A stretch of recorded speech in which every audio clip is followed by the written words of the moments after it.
ছোটবেলা থেকেই আমার মেয়ের রেস্টুরেন্ট এনভায়রনমেন্টস খুবই পছন্দের।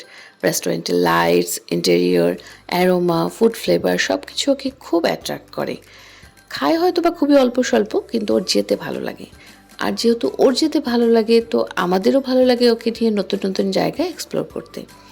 লাস্ট কিছুদিন আগে আমরা গিয়েছিলাম চিটাগাংয়ে একটা রেস্টুরেন্ট টেরাকোটায়। মেনলি এখানে জাপানিজ ফুড পাওয়া যায়।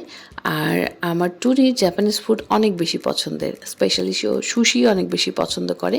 যদিও বা আমি একদমই সুশি পছন্দ করি না, তবু আসলে ওকে খুশি করার জন্যই হচ্ছে যাওয়া। গিয়ে দেখলাম ভেতরের পরিবেশটা খুবই সুন্দর।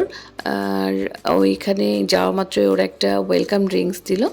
আর সে ওয়েলকাম ড্রিঙ্কস এই যে এখানে বাপ বেটি চিয়ার্স করে খাচ্ছে। এদিকে আমার ছোট জনাব, সেও কিন্তু পিছিয়ে নাই, সেও টেস্ট করবে। টেস্ট করে তার ভালো লেগেছে, ভালো লাগলে সে সালাম দেয়। লাস্ট 2-3 মাস থেকে এটা লক্ষ্য করছি যে ওর কোনো কিছু ভালো লাগলে বা কাউকে ভালো লাগলে বারবার শুধু সালাম দিতে থাকে। এই রেস্টুরেন্টে আমার মেয়ে এর আগেও বেশ কয়েকবার এসেছে, তো এখানকার মেনু মোটামুটি ওর পরিচিত। সে নিজেই ফুড অর্ডার করেছে, আর ফুড ভালো ছিল। আর সবচাইতে বড় কথা, আমার মেয়ে ভীষণ হ্যাপি ছিল। আর আমার কাছে মনে হয় আমাদের বাবা মায়ের কাছে happy kids means happy life. আলহামদুলিল্লাহ।